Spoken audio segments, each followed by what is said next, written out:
Wrestling and horror aren't exactly the most obvious mix, but they do mix fairly frequently. And that's what we're going to talk about today. But we're not just looking at horror movies that have wrestlers in them, like, I don't know, like say See No Evil or even They Live. No! We're talking about 10 movies that actually feature wrestling and wrestlers as a plot point. And what better way to do that than with the wrestling match of the century! Ladies and gentlemen, welcome to the match of the world! In this corner there is the perfect meatball monster.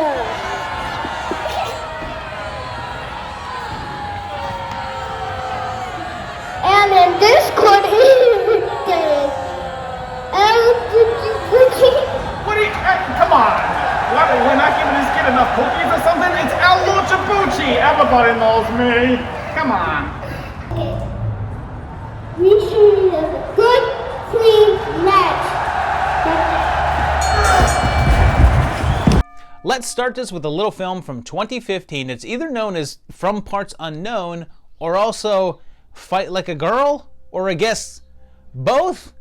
And it begins with a renegade scientist letting loose a horde of zombies, and then a young girl named Charlie, whose dad was a pro wrestler, who was accidentally killed in the ring. She wants to follow in his footsteps, well, of being a wrestler, not so much the dying part, but her boyfriend disapproves, and her regular gig sucks. And there's also this video game called From Parts Unknown that's wrestling themed, and it's that guy from the beginning, and they're having people subjected to the game for days on end, which has a clearly negative effect. And there's also nanobots involved. Really complicated, guys. The bosses are infected with it and eventually make their way to the wrestling ring, where Charlie is forced to fight one, and then I guess they watch movies. Yo, she-bitch! Let's go! But our face gets pretty lumped up, and it turns into an all-out zombie attack. Then, Charlie teams up with two co-workers to stop the wrestling video game from destroying everyone using wrestling, but mostly just fighting. And this director was Daniel Armstrong, and he's done a string of kinda similar-ish low-budget features like this, although it looks like this is the only one wrestling-oriented, and this was very clearly done with a small amount of money. It was apparently made back in 2007 and 8, which is why it looks fairly dated and had a number of difficult production road bumps, including one of the main characters not showing up to film their death scene. After a while, Armstrong had some success with a film called Murderdrome and went back to finish this one and then release it. Wrestling does play into the storyline quite a bit, with the entire finale taking place in a makeshift ring, and it's pretty fun. It's not great, but it keeps your attention and doesn't take itself too seriously.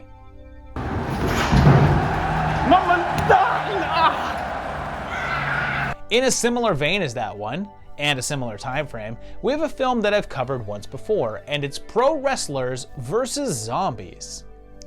This one has real-life wrestlers, including the franchise, Shane Douglas, and he discovers his wife kissing another guy, although clearly, no one is kissing anyone here.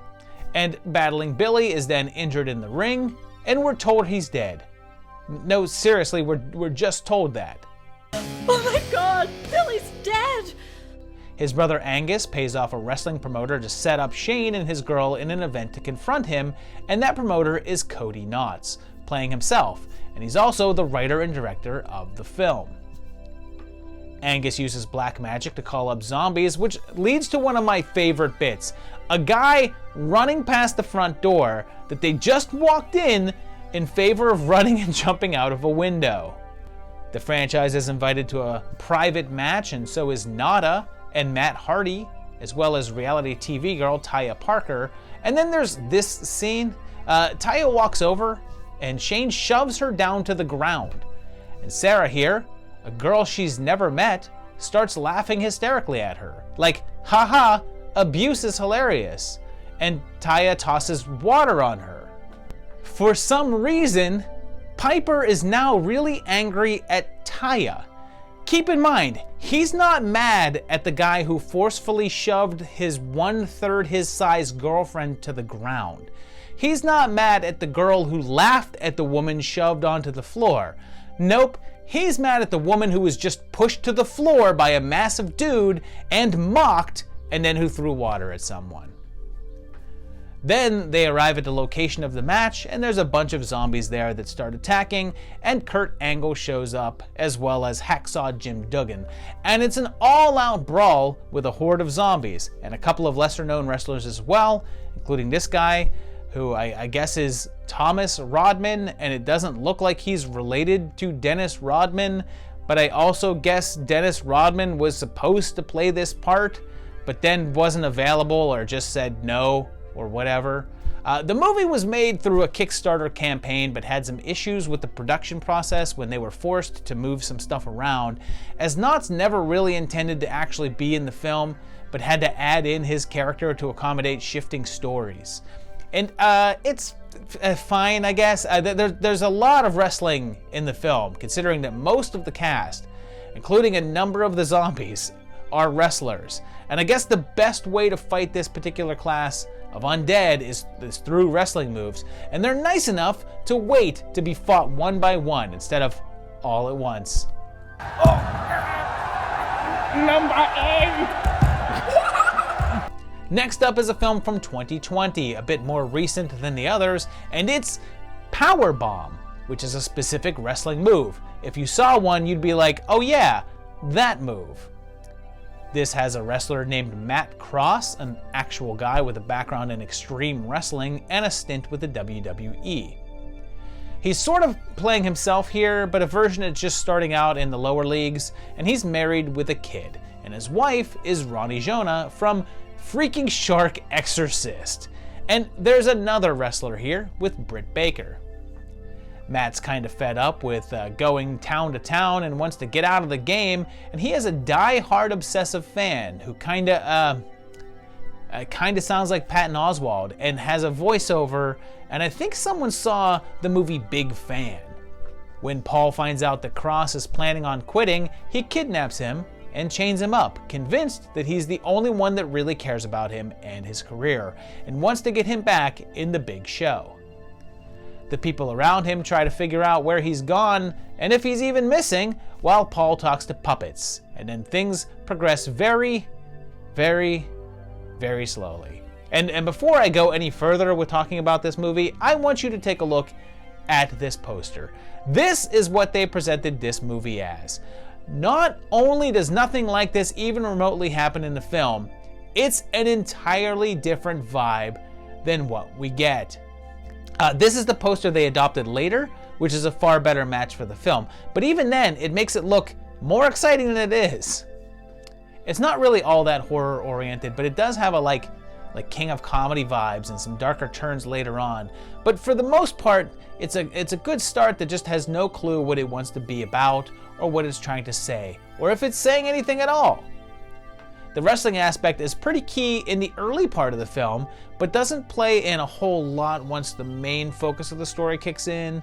And part of that, I guess, can be blamed on Wes Allen, who plays Paul, but he also wrote the film, and he's a decent actor, but he just never hits the notes that this role needs. It's certainly not a bad film, and it's competently made on all accounts, but it just never really gets going. Number 7! And in this corner, coming in at number 7 from 2018, weighing in at 1 hour and 40 minutes, it's Wrestle Massacre. It starts with a man in wrestling trunks attacking and killing a couple in the woods, and for some reason, the woman is totally naked. Then there's Owen here, who owes some money to some mob guys, and then, oh boy, this is a Sean C. Phillips level production, and I guess he's playing two parts here, a man and a woman. And then George Stover is here as well, and Owen has a gardener, and it's Randy, the wrestler killer from the intro. And Nadia White also makes an appearance, and everyone beats up on old Randy. That night he's watching a preacher on TV who seems to tell him to go out and kill people, and Tony Atlas is here as well. And in his goal to become a professional wrestler, he goes to an amateur night and is humiliated. Things just keep getting worse and worse until he finally snaps and accidentally kills his dad, sending him spiraling. And He goes out on a killing spree, taking out anyone that made fun of him before.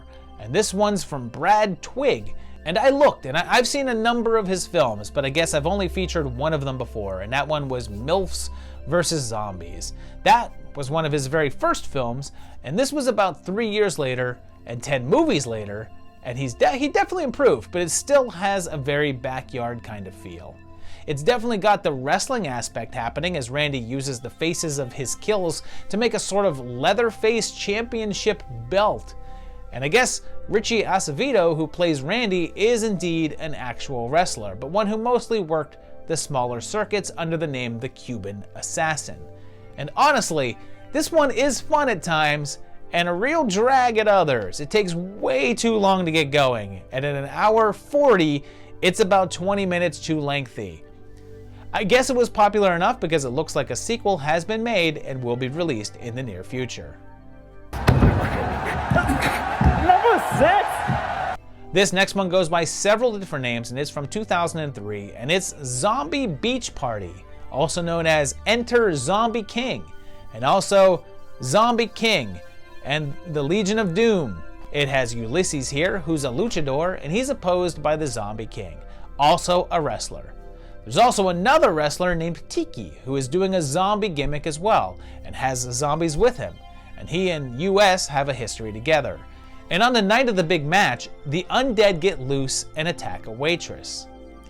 It seems that Ulysses and Tiki used to wrestle together but had a falling out, and there's a whole thing about how there's tame and domesticated zombies, and wild and feral zombies, and a mystery to be solved about whether Tiki is actually to blame. And yeah, this one is very clearly influenced by the Santo films, with just a bit more of a rockabilly sensibility to it. And it's the only directorial effort from Stacey Case, and is shot in Canada, which you can tell by just how freaking cold it looks all throughout this movie. I mean, I love Canada, but brr. It looks like originally they were going to hire actors and have wrestlers train them to do the moves, but then it just proved much easier to just hire the wrestlers as the actors. And they say that at one point, George Romero himself was meant to play the Zombie King, but had to bow out due to his health, although I'm not exactly sure how true this whole thing is.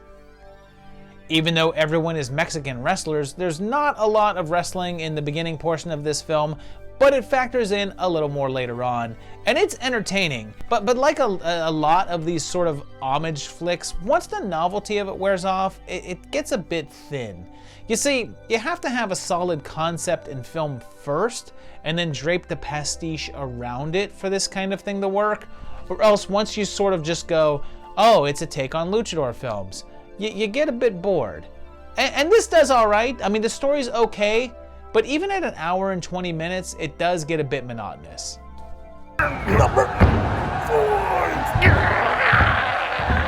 Speaking of luchadors, this next little slice of weirdness is from 1992, and it's Luchadores de las Estrellas, otherwise known as Starfighters. It has a couple of teens witnessing a meteor crash down, and it's a spaceship full of aliens that attack them. There's then a female wrestler named La Rosa, and the space villain appears to be on the hunt for her, with the aid of his comic relief Little People companions. And this guy is the evil El Vampiro Interspecial, and he's trying to take over the galaxy, and it's the OG Sabretooth himself, Tyler Mane. Before he was known over here, he wrestled in Mexico as El Nitron, and this was his first film. And La Rosa is Gloria Mayo, who already had some luchador experience since she was in a Santo movie, and would later go on to be in a telenovela. But the plot is that La Rosa is a princess from another world, and on the run from the vampire, and she's escaped here and has taken on the identity of a dead singer, and has to team up with El Misterioso and El Volador in order to fit in on Earth and also learn our customs. But now, the evil dude has arrived and is on the hunt for her. So, this was a purely Mexican production, and one of the writers of this one was a guy named Antonio Peña, and very shortly after this film was made, he formed the AAA Wrestling Federation, which was a company devoted to lucha libre wrestling, and was where most of the stars of the field would flock to. A bunch of the wrestlers in this movie were the real deal, and the Little People sidekicks were some of the most famous little wrestlers at the time. And there's a fair deal of actual wrestling in this one, and since everyone in it is a well-known professional, those scenes are pretty well done. It's clear that it's also a bit of comedy, and quite a bit of it is over the top and fairly amusing. And I mean, if you're looking for the wrestling aspect, almost the entire finale of this one is a drawn-out battle, with moves being thrown left and right.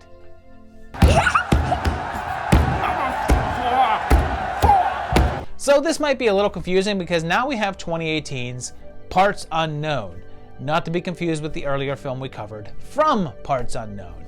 And that's a popular term with wrestling because it's a term that some wrestlers use to give their characters some mystery. This guy's from Parts Unknown. So this begins with a big matchup, but this guy goes too far and kills his opponent, which is met with cheers from the crowd. He gets off on a manslaughter charge, but his promoter drops him. And there's these two female wrestlers, and this one is just acting up a storm.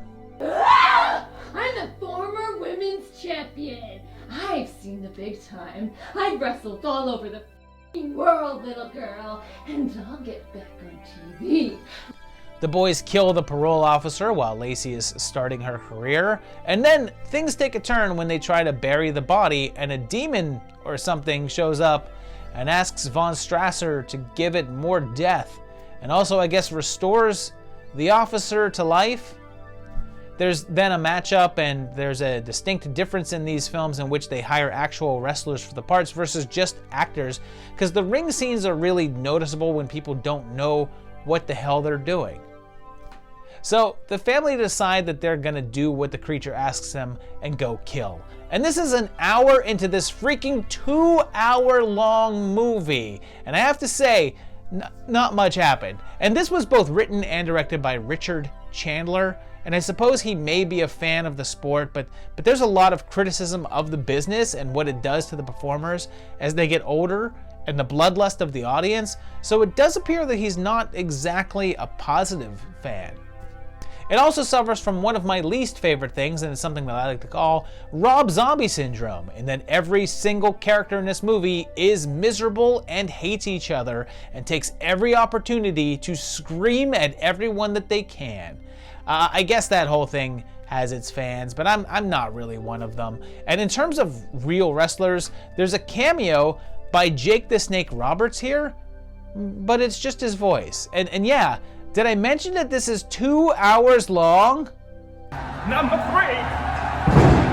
Next up, we have a weird one from 2019, and it's called The Masked Mutilator, and starts with a talk show and a couple of people that grew up in a group home that was run by a wrestler who went by the name The Masked Mutilator. And we see him in action in ring, where he accidentally kills his opponent. And it's set in 1994. So after that accident, he's forced to work in this home for troubled teens. Although I have to say that every single person here is clearly well over 18.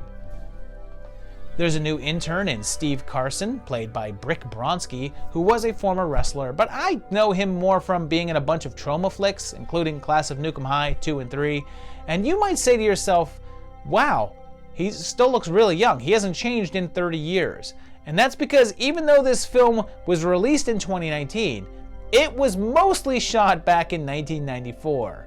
Vic is the former Mutilator, and he's played by Jeff Sibak, who was also involved in wrestling in the WCW. And if Rocker here looks familiar, this is effects guy Glenn Hetrick from Face Off. Tensions are pretty high amongst the tenants of the house, with Steve helping to stoke some of the flames that are brewing. Soon, someone is in that Masked Mutilator mask, and they're killing off the troubled teens. Oh, and one of the other kids here is Paul Sutt, who is also in the effects world. So you'd think that this would have some cool practicals, but honestly, there's not a lot of effects in the movie. And what's interesting is the one character is played by an actor named Tom Taylor. And not only is he in the 94 footage, but he returned to play the character in the 2019 stuff, reminiscing about the events that happened. And you remember when I said that Brick Bronski was in this? Well, he also directed it using his real name of Jeff Beltzner. And the whole thing was funded by a group of wrestlers and managers, and they shot in PA, but also got about 3/4 of the way complete before they realized that they had issues making the whole thing work, and abandoned the project. 24 years later, they thought they could do it, but didn't have the money to finish, and went to Severin Films, who helped them do the wraparound segments that they needed to put it all together. Later on in the movie, there's a cameo from a young James DeBello, and this would have been a couple of years before any of his other appearances in anything. And yeah, it's the most insanely predictable twist that you've ever seen. Also, wrestling matters so little to this movie, which is weird because it has so many wrestlers involved in the making. But yeah, the beginning of the story has plenty to do with it, but then it just drops off entirely, with the only link after that is the wearing of the mask. Coming up right here is this little thing from 2011 called Monster Brawl, and hey, that sounds familiar. Can I sue? I guess not, since this is from 2011 and this channel's Monster Brawl came much, much later. It starts with a Lance Henriksen voiceover, and then some kid from that hall, wherever that hall is, he's here, and he's a commentator along with the Brood Dad. And they're hosting a first ever Monster Brawl, a battle between a bunch of classic and copyright ambivalent creatures. There's an appearance by probably the biggest wrestling star on this list so far, Jimmy the Mouth of the South Hart. And if I know who he is, he has to be big, right? The fights are moderated by Herb Dean, who is a real-life referee that won a number of awards for refereeing, and now you know that referees get awards, so go figure. And the first fighters are a Cyclops and a witch called the Witch Bitch, and their fight is to the death. But their battles are not the most wrestly of fights, since they can use their powers. But the witch is a wrestler from Impact Wrestling, who went under the name Rosemary. The second fight is between an ancient mummy versus a lady vampire, and they just always call her Lady Vampire for some reason. I mean, it's not like they constantly refer to him as a guy mummy, he's just a mummy, but no, she's Lady Vampire. And again, if you're super into wrestling, you're not going to be impressed, because like I said earlier, these appear to be actors doing wrestling moves as opposed to actual wrestlers doing them.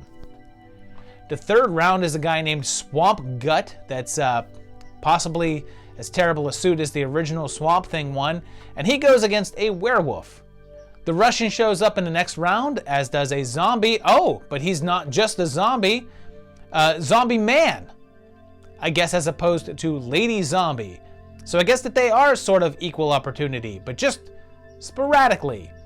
And he's against Frankenstein, as played by Robert Mallet, not sure how to pronounce it, that massive dude from Becky, and a bunch of other stuff. And come on, they're putting one single zombie versus Frankenstein? How is that a matchup? I mean, it's like they're putting Andre the Giant versus, like, me. And this one was by Jesse Thomas Cook, who would later go on to make the weird flick Septic Man, and he doesn't really have any wrestling background. And this is weird because this film probably has the most instances of on-screen wrestling on this entire list, but there's so little of it that actually involves actual wrestlers. But yeah, there's not much story to this. It's just a string of fights between monsters, and it's and a bit of backstory in between. And it's all right, I guess. It's pretty entertaining, but it really starts to feel monotonous after a while, and has one of the most head-scratching "what, they're really ending it like that" that I've seen in a while.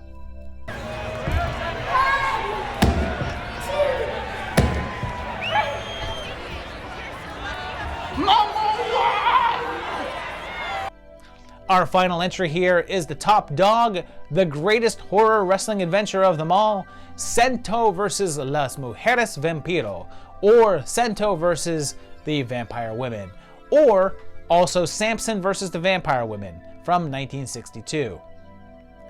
We kick off with some vampire women rising from their graves, so the title is accurate, like right off the bat. Their boss is Zarina, and she needs someone to take her place and is looking for the descendant of a woman she once tried to trap.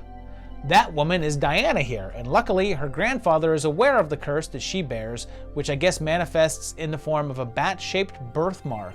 So he goes down to his secret communicator that everyone had in the 60s and calls Santo, or I guess Samson if you're watching the dubbed version. He's a wrestler, a luchador, and what's funny is that even though they call him Samson in the dub, the crowd is still cheering Santo, because I guess they didn't overdub that part. And in case you're not aware of him, El Santo was a very famous pro wrestler from Mexico whose career spanned a massive 5 decades. And he's not just this character. He was a real-life wrestler playing the same guy and became a sort of folk hero.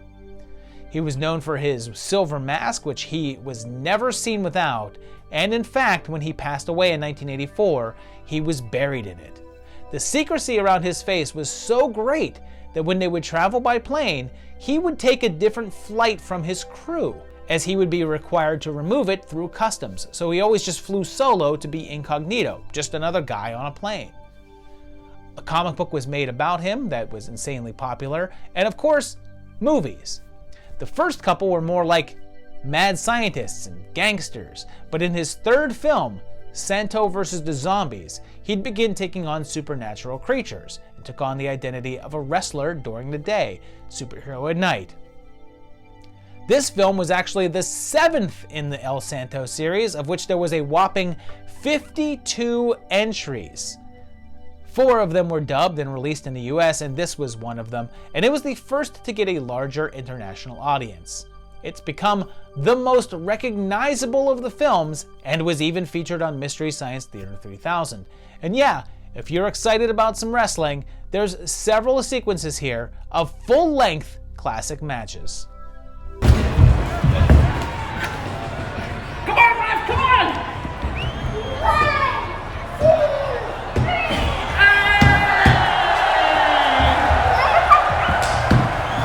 So there you have it! And horror movies that have wrestling in them. Hope you enjoyed this show. Let me know by hitting that there like button. If you want to, you can hit the subscribe button. Oh my gosh, I'm dying here. And also, be a patron at patreon.com/movietimelines. That guy would really appreciate it if you did that. But yeah, thank you. Thank you for my challenge of Mastrella and our lovely referee. Thank you. See you later. Bye.